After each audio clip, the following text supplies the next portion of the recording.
Os sussurros da neblina. A vila de Hohenberg, perdida entre montanhas e pinheiros antigos, era conhecida por sua tranquilidade. Até a noite em que a neblina começou a chegar antes do pôr do sol. Era uma névoa espessa, leitosa e silenciosa demais. Não tinha cheiro, não tinha movimento. Apenas surgia, como se alguém a tivesse colocado ali. Os moradores, acostumados ao frio, não ligaram, no primeiro dia. No segundo vieram os sussurros.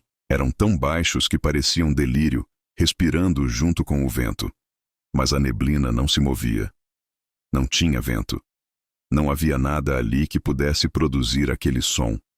E mesmo assim, eles ouviam. Chamavam nomes específicos. Nomes de moradores que estavam na rua quando a névoa tocava o chão. Ana. Carl. Venha até aqui. Estou te procurando. No começo acharam que era alguém pregando uma peça. Até que o primeiro desaparecimento aconteceu.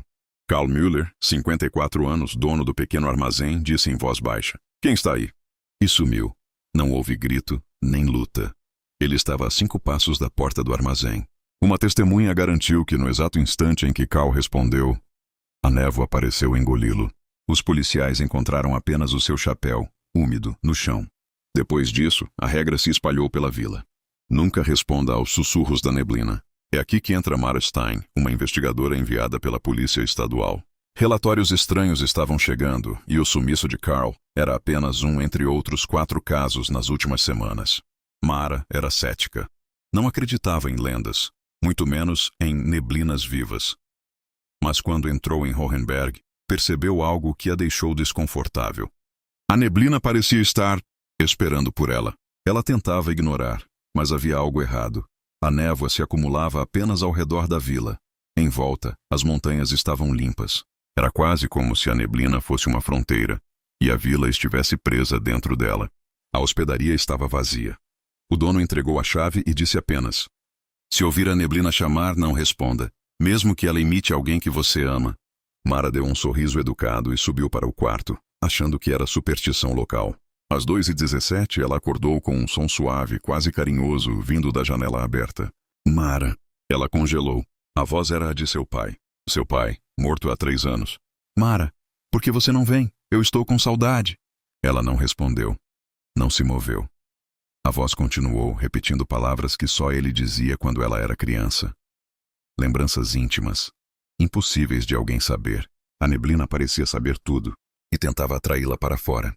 No terceiro dia, Mara decidiu investigar a origem da neblina diretamente na floresta. Havia relatos antigos sobre uma comunidade que morou ali antes da vila atual. Um grupo que desapareceu em circunstâncias estranhas no final do século XIX. No meio da mata, ela encontrou ruínas. Casas queimadas, postes de madeira com marcas de corda e restos de símbolos entalhados nos troncos. Entre os destroços, um diário preservado pela umidade fria. Nele, o líder da antiga comunidade descrevia algo vivo que rasteja na neblina, buscando vozes para se formar. A neblina não era clima, não era espírito. Era um organismo incompleto, um ser que absorvia a voz, a memória e a identidade de quem respondesse aos seus chamados para tentar construir um corpo feito das vozes e presenças roubadas. Quanto mais ela aprendia, mais sentia que a neblina estava consciente dela. Naquele mesmo entardecer, a névoa desceu mais cedo do que nunca.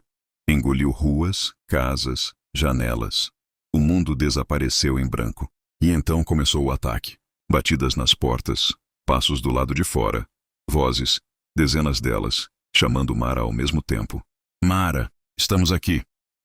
Abra a porta. Você já sabe a verdade. Termine o que começamos."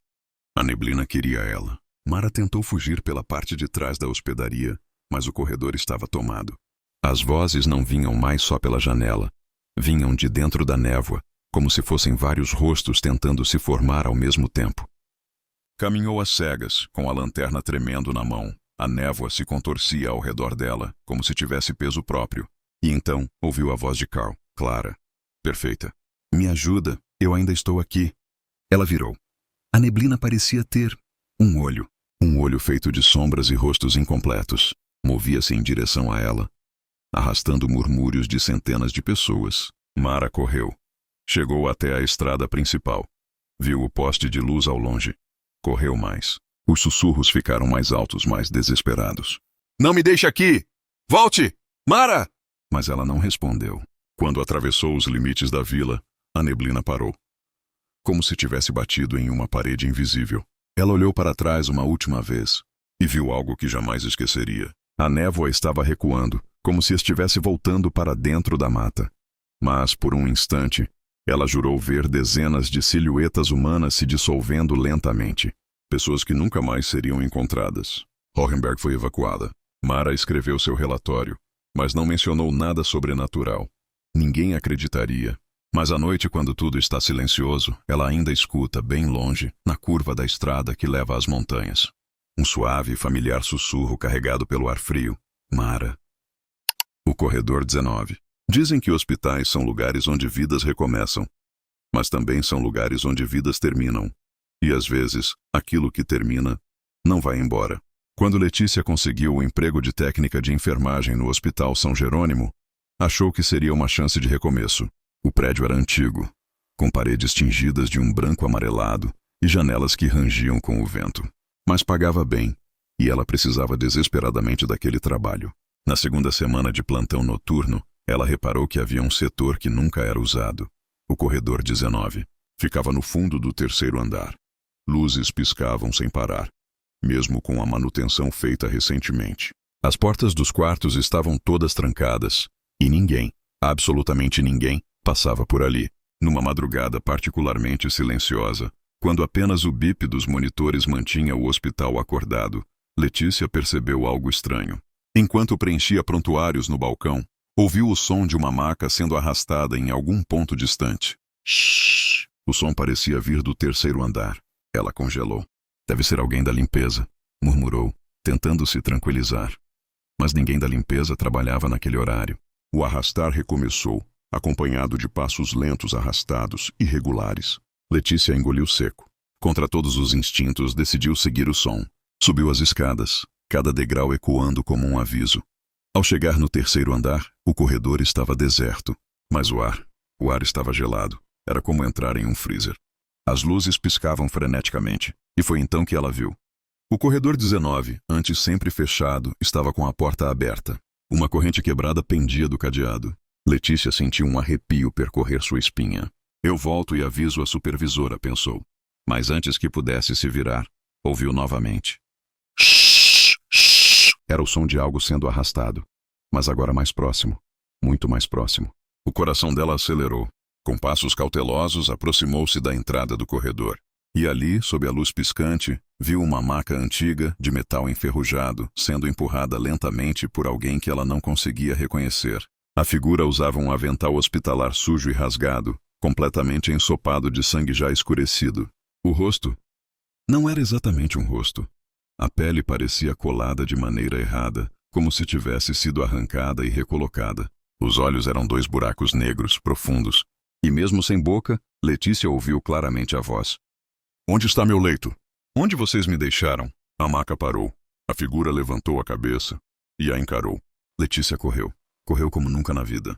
Desceu as escadas tropeçando nos próprios pés, sentindo a presença atrás dela, o arrastar metálico ecoando cada vez mais rápido.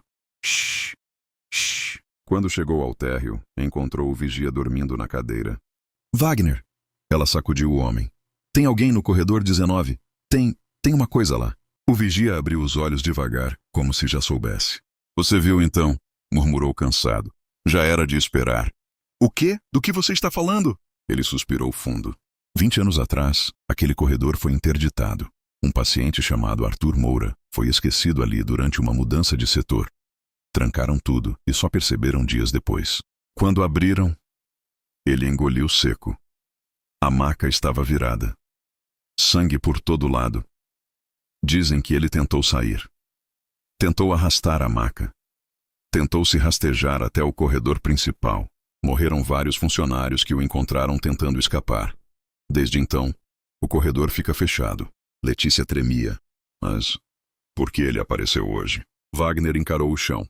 Porque alguém abriu a porta. Letícia sentiu o estômago afundar. Antes que pudesse responder, todas as luzes do térreo se apagaram ao mesmo tempo. O hospital mergulhou na escuridão total. E então veio o som. Primeiro distante. Sir! Depois mais perto. Shh, shh. E depois tão próximo que parecia estar atrás dela. Letícia virou-se lentamente. A silhueta estava no fim do corredor, imóvel, como um vulto recortado na escuridão. Mas os olhos, aqueles buracos negros, brilhavam como duas fendas profundas. Vocês me deixaram. Agora vocês vêm comigo. Letícia e Wagner correram para a sala de equipamentos, mas a porta não abriu. Uma força do outro lado a mantinha fechada. A temperatura caiu tão rápido que o ar ficou branco. A voz ecoou novamente, agora dentro da cabeça dela. Onde está meu leito? Onde... Letícia caiu de joelhos, as mãos pressionando os ouvidos. Não adiantava. A porta finalmente abriu, mas não por eles. A figura estava ali, mais perto do que nunca. A pele pendia em tiras. O avental gotejava algo escuro e espesso. A maca arranhava o chão atrás dele como se fosse um animal sendo puxado morto. Wagner tentou se colocar na frente dela, mas a criatura ergueu a mão. O vigia caiu duro no chão, sem sequer ter tempo de gritar. Letícia tentou correr, mas mãos geladas agarraram seus ombros. E pela primeira vez, ela viu o rosto completo do paciente esquecido. Era como se o próprio hospital tivesse devorado o homem e o cuspido de volta, moldado pelo abandono, pela dor, pelo esquecimento. A criatura inclinou a cabeça, analisando-a. Seu leito está vazio. Sussurrou uma voz que parecia vir das paredes. Agora é seu. A maca se aproximou sozinha, rangendo faminta. Letícia tentou se soltar, mas o toque era congelante e paralisante. As luzes piscavam como flashes de câmera. O chão parecia tremer. No último instante, antes que fosse colocada na maca, ela deu um grito tão alto que ecoou por todo o hospital. Mas ninguém ouviu, porque no Hospital São Jerônimo, o corredor 19 estava novamente trancado. E naquela noite, um novo paciente foi esquecido. O sótão que fala seu nome. A primeira vez que ouviu alguém chamando seu nome no sótão, Clara achou que era apenas o vento atravessando a madeira velha. Vento faz sons estranhos, ela pensou. Casas antigas ainda mais. Era tarde, quase 3 da manhã. E ela estava acordada demais depois de mais um dia exaustivo cuidando da mãe doente. Mas na segunda noite a voz voltou. Dessa vez não havia vento, não havia tempestade, não havia nada que pudesse justificar o som. Uma voz suave, tranquila, quase um carinho murmurado no escuro. Clara levantou a cabeça da cama, o coração acelerado. Mãe? Chamou, mesmo sabendo que a mãe dormia no quarto ao lado, dopada por remédios. Silêncio. A casa de sua infância sempre tivera aquele sótão inacessível, fechado com um cadeado enferrujado que o pai mandara ninguém tocar. Desde pequena, Clara obedecia. Hoje, adulta, obedecia por hábito. E talvez por medo. Dias depois, a voz retornou. Sempre tarde da noite, sempre do mesmo ponto acima de sua cama. Clara, sobe aqui. Clara se escondia debaixo das cobertas, tentando se convencer de que estava cansada demais, imaginando coisas. Mas a voz não parecia falsa. Era quente, paciente, quase familiar. Como se fosse alguém que ela conhecia profundamente. Alguém que a amava. E justamente por isso era tão terrível. Na terceira semana, quando já dormia mal e vivia com olheiras profundas, Clara decidiu contar à mãe. Talvez fosse apenas o estresse. Talvez estivesse delirando. A mãe, pálida e fraca, apertou a mão da filha. Você está ouvindo o sótão? Perguntou num fiapo de voz. Clara congelou. Você também ouve? Não. Respondeu rápido demais. É. Só imaginação, minha filha. Mentira. Clara viu nos olhos da mãe. Ela sabia algo. Algo antigo. Algo pesado demais para confessar. Naquela noite a voz veio diferente. Mais nítida. Mais próxima. Como se a madeira que separava Clara do sótão tivesse se afinado. Clara, você está me deixando triste. Achei que viria me ver. Me ver quem? Sussurrou Clara sem perceber que respondia. A risada que veio em seguida não foi de uma criança nem de um adulto. Foi algo no meio. Um riso que não pertencia a ninguém vivo. Você sabe quem eu sou. Clara tapou os ouvidos. Cala a boca, cala a boca. Mas a voz continuou paciente. Eu sempre estive aqui, desde antes de você nascer. E depois de uma longa pausa, finalmente terminei o corpo, pode subir. O sangue de Clara gelou. Ela nunca correu tanto para o quarto da mãe. Sacudiu a mulher desesperada. O que tem naquele sótão? A mãe respirava com dificuldade, assustada. Escuta, disse puxando o ar. Se ele está falando com você, então já é tarde. Clara segurou o rosto da mãe. Tarde pra quê? Para impedir que ele volte. Antes que pudesse explicar, a respiração da mãe acelerou, depois desacelerou. As mãos dela ficaram frias, e Clara percebeu com horror que a mãe estava tendo uma crise grave. Chamou a ambulância. Acompanhou a mãe para o hospital. Mas horas depois, quando os médicos saíram com o olhar pesado, Clara entendeu que estava sozinha, completamente sozinha naquela casa. Voltou para casa ao amanhecer. O sol tentava quebrar o peso da noite anterior, mas Clara sentia a casa diferente. Como se estivesse respirando. No corredor, ouviu passos no teto. Lentos, pesados. Não era rato. Não era madeira. Era alguém. E então a voz voltou mais clara que nunca. Clara, eu me esforcei tanto por você. Suba, quero que veja. Clara fechou os olhos, inspirou fundo e caminhou até o fim do corredor, onde a porta do sótão permanecera fechada por décadas. No chão, encontrou o cadeado. Partido, como se tivesse se fragmentado sozinho. A porta estava entreaberta. Um cheiro úmido metálico escapava de lá, o cheiro de algo recém-construído. A escada rangia como se reclamasse. Cada degrau ecoava pelo silêncio da casa. Quando Clara chegou ao topo, viu que o sótão estava completamente diferente do que imaginara. Não havia poeira, não havia teias, não havia caixas velhas. Havia mesas. 5 delas. Aquelas mesas industriais de trabalho, todas cobertas por ferramentas improvisadas, lâminas gastas e frascos escuros.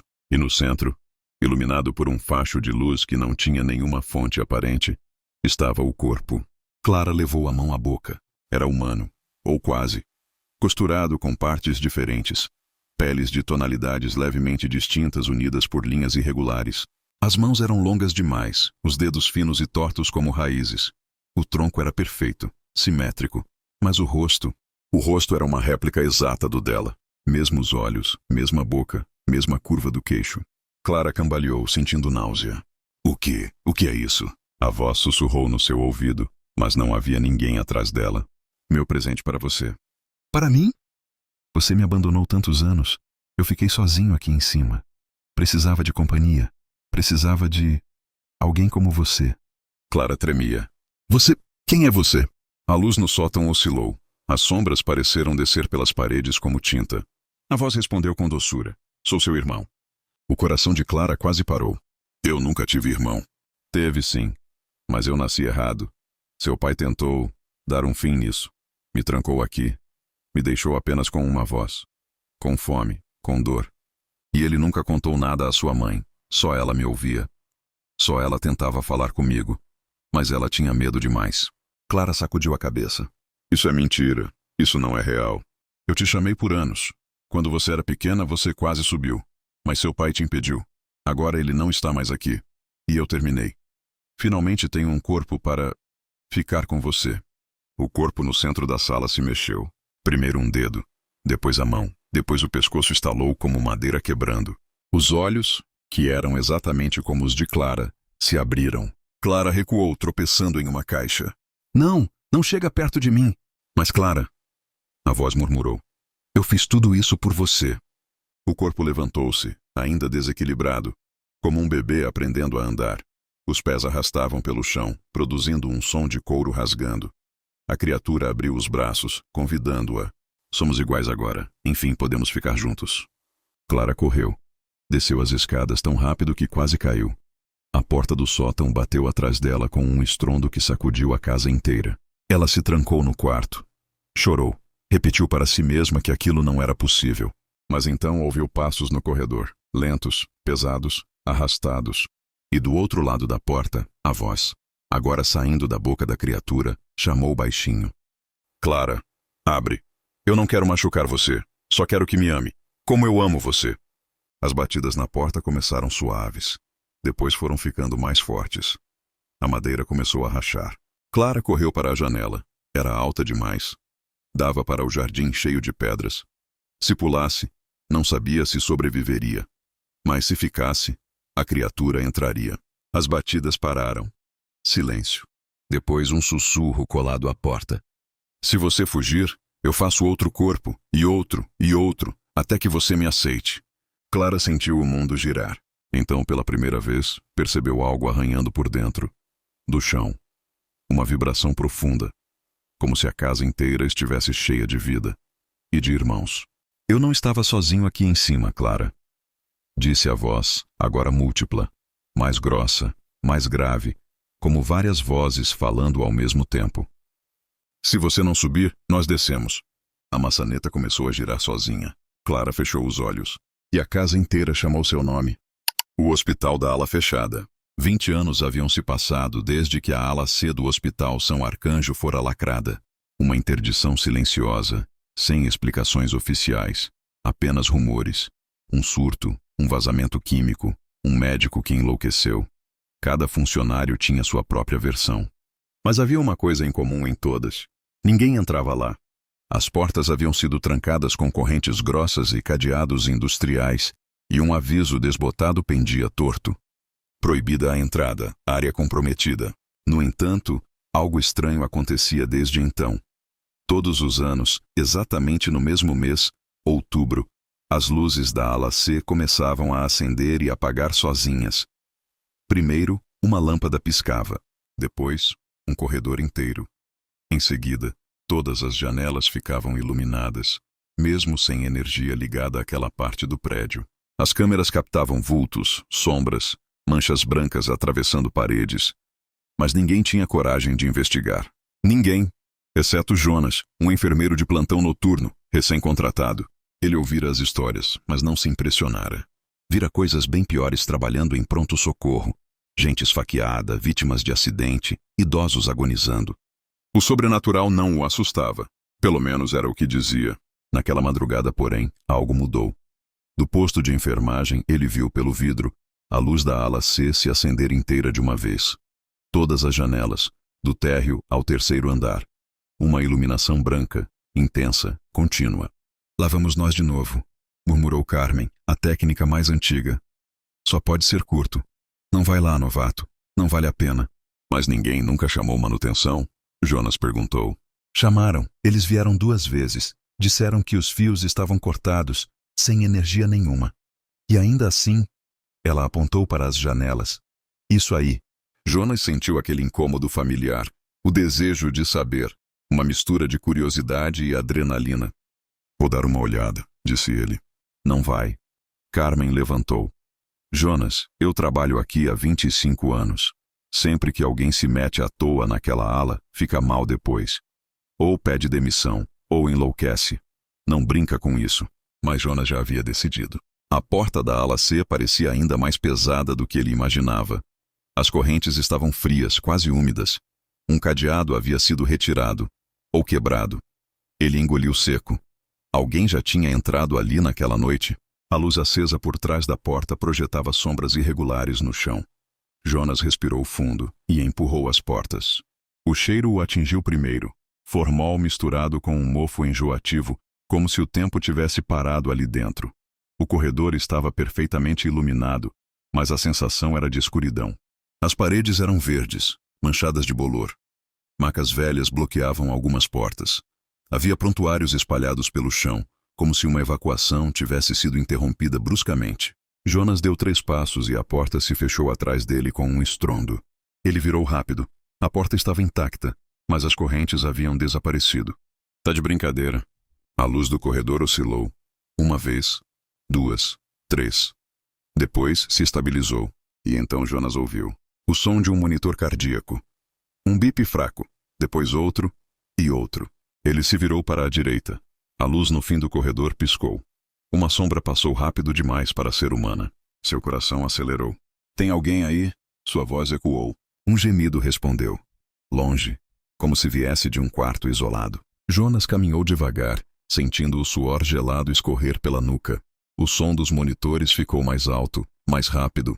Quando chegou à porta do quarto 212, viu algo que o congelou. Um paciente estava deitado na maca. Magro, olhos fundos, pele acinzentada. Tinha as mãos sobre o peito. O monitor ao lado dele mostrava uma linha irregular, prestes a colapsar. Senhor? Jonas perguntou. O homem virou o rosto. Os olhos estavam completamente pretos. Chegou tarde, sussurrou o paciente. O monitor apitou, linha reta. Jonas deu um passo para trás. E então o monitor apitou de novo.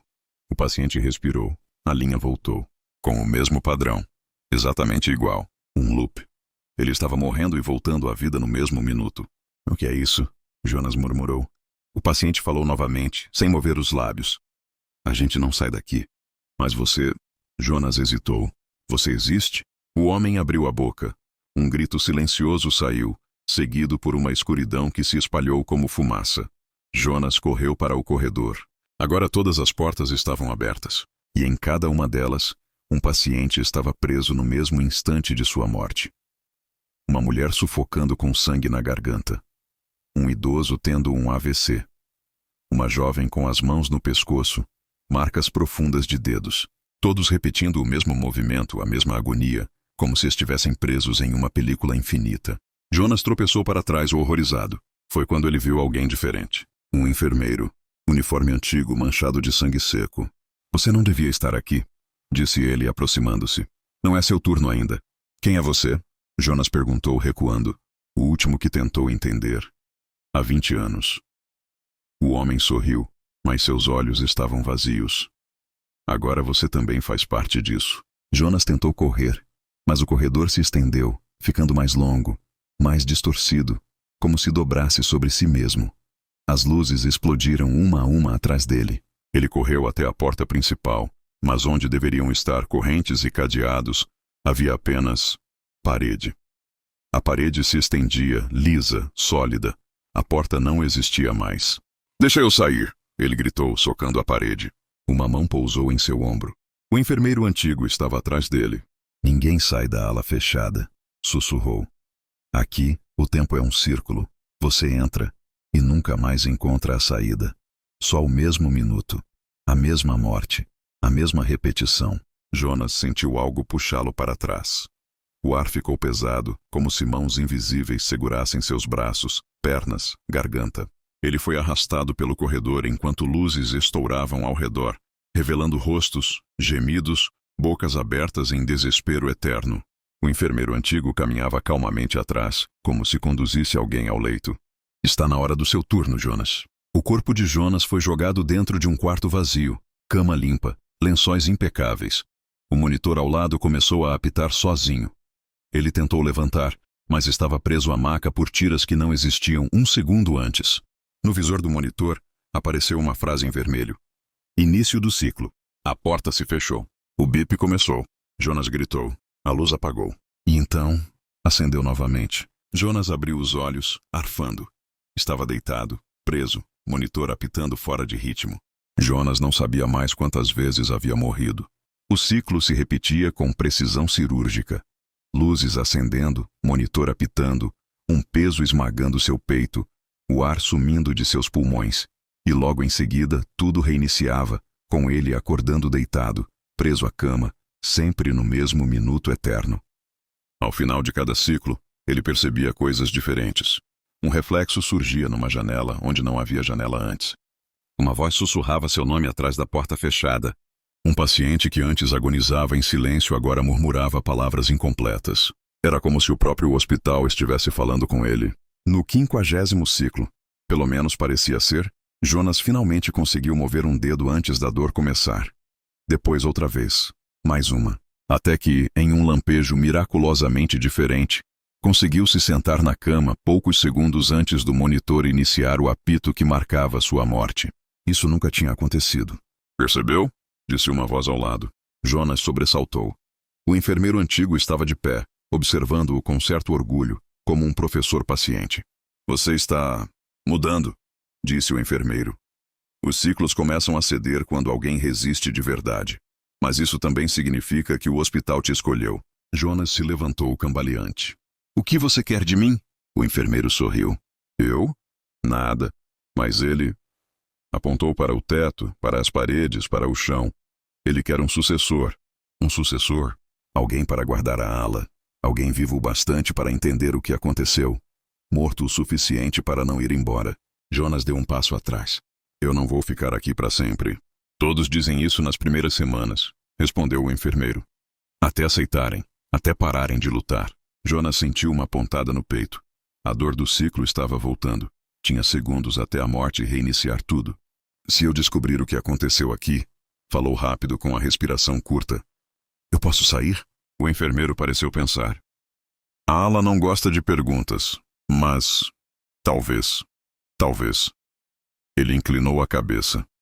Se você descobrir a verdade antes que o ciclo te consuma, talvez o hospital te deixe ir. A dor tomou conta de Jonas. O ciclo recomeçou.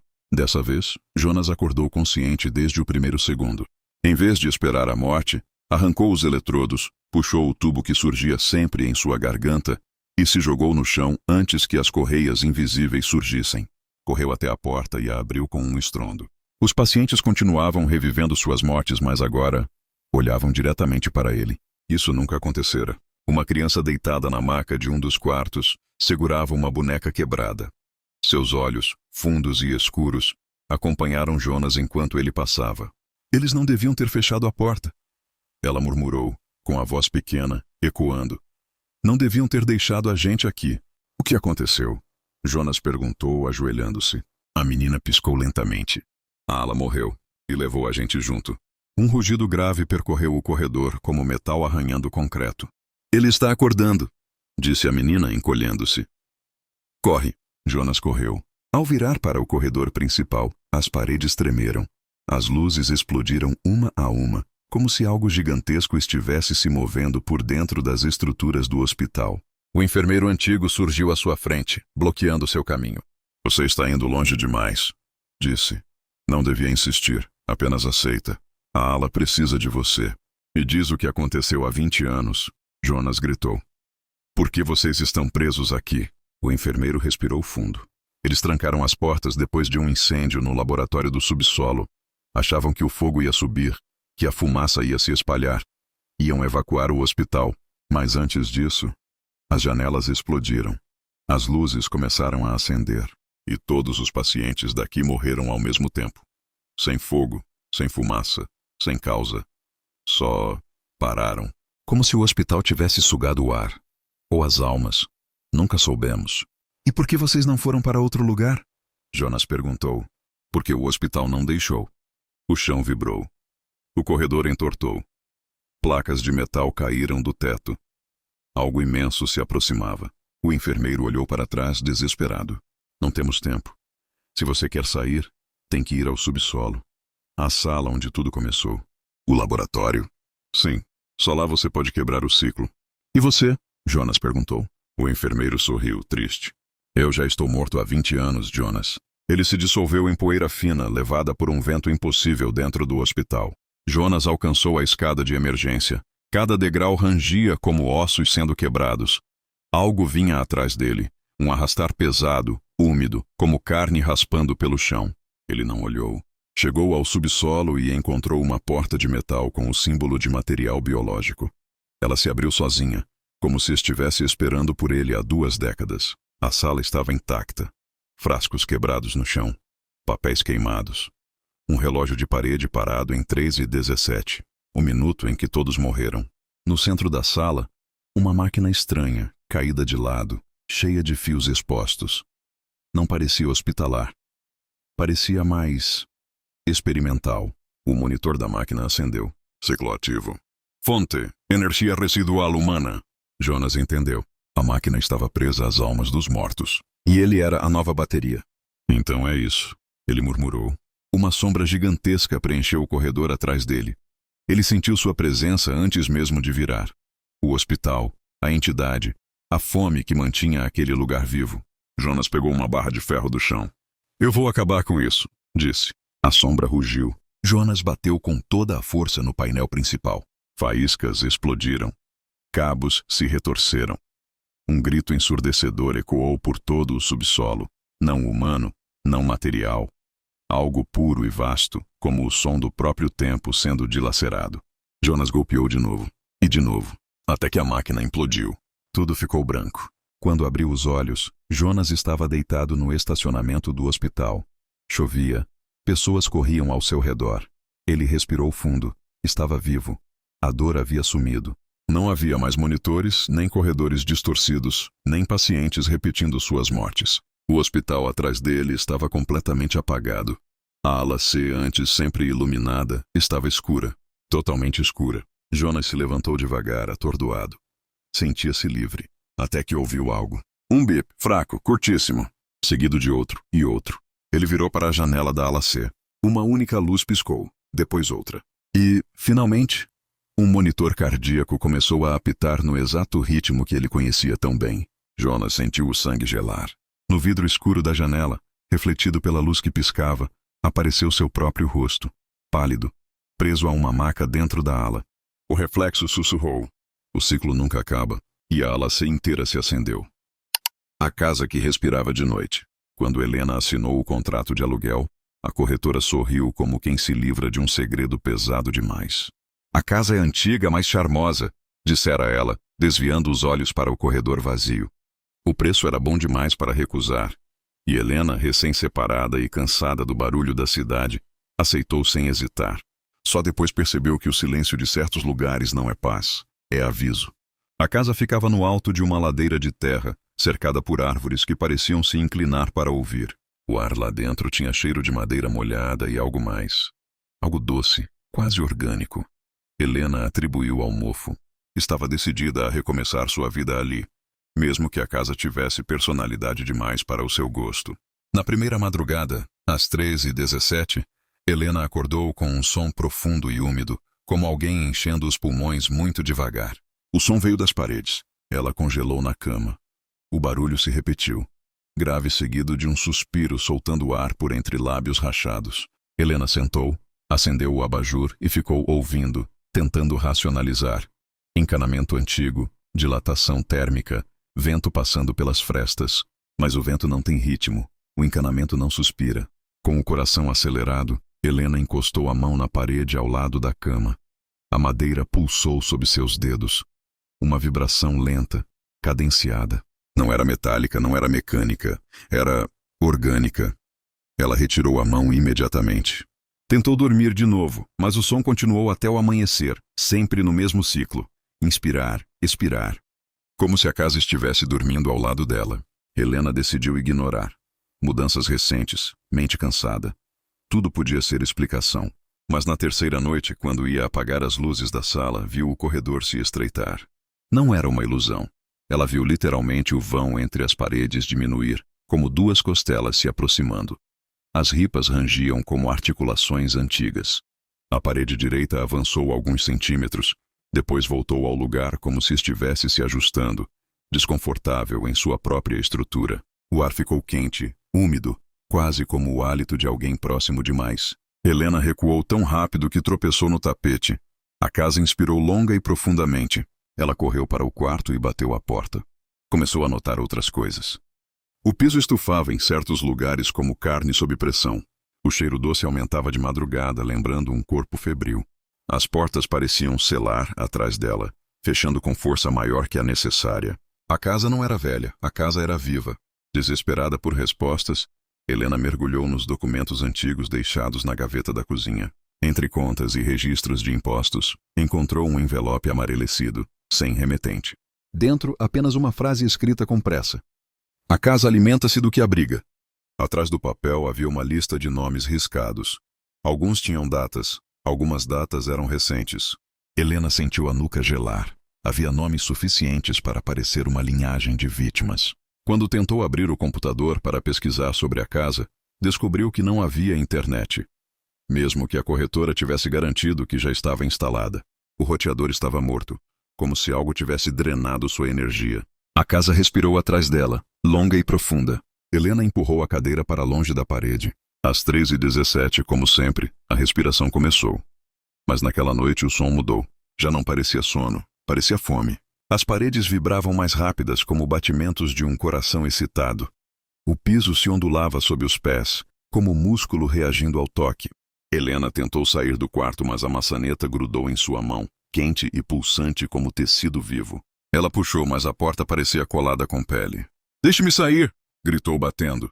A casa respondeu com um estalo profundo que fez poeira cair do teto. As paredes ao seu redor se aproximaram alguns centímetros, como costelas comprimindo um pulmão em plena inspiração.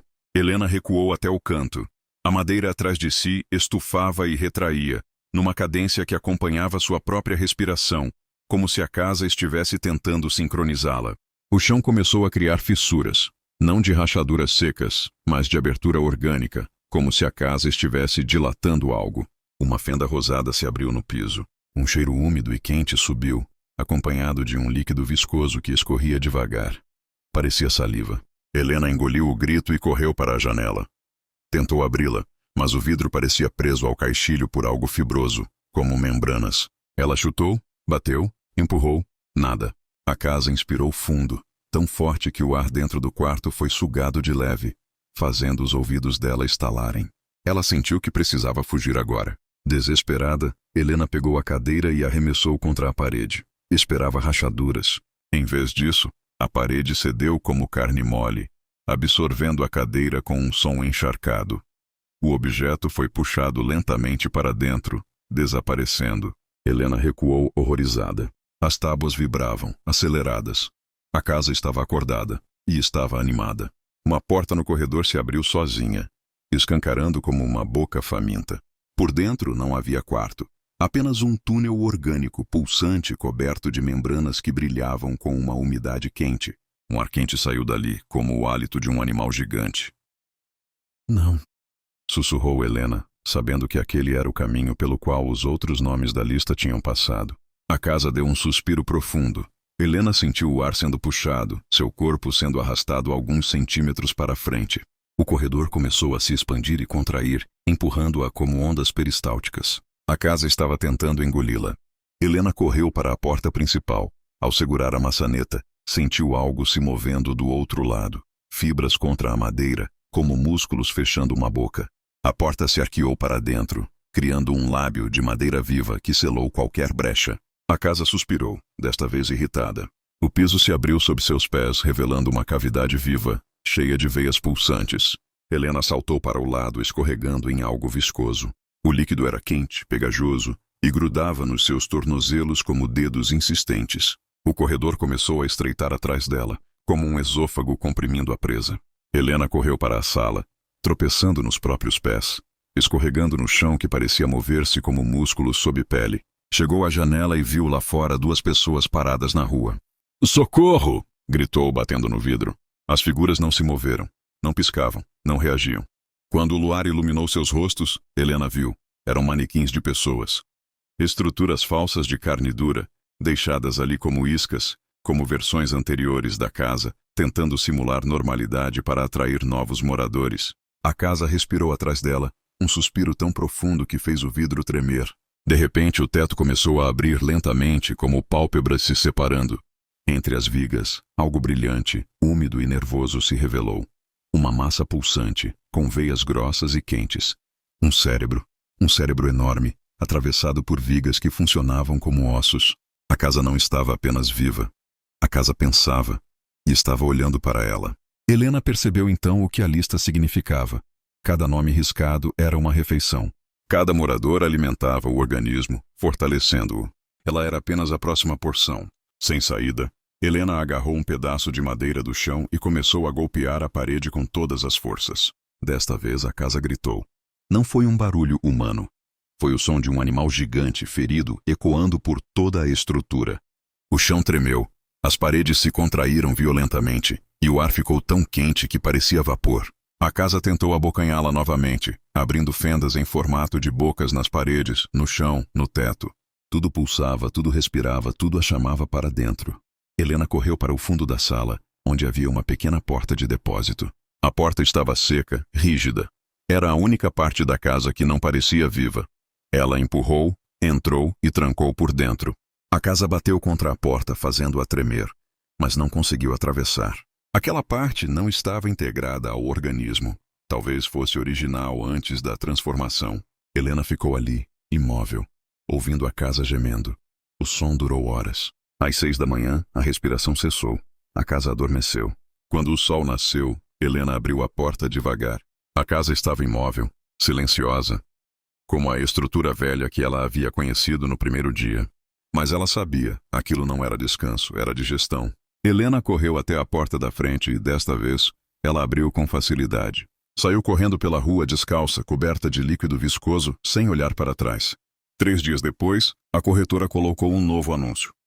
Aluga-se casa charmosa em local tranquilo, ideal para quem busca paz. O preço estava ainda mais baixo. Enquanto tirava fotos externas, ela encostou a mão na parede da fachada. A casa respirou sob sua palma. A corretora sorriu.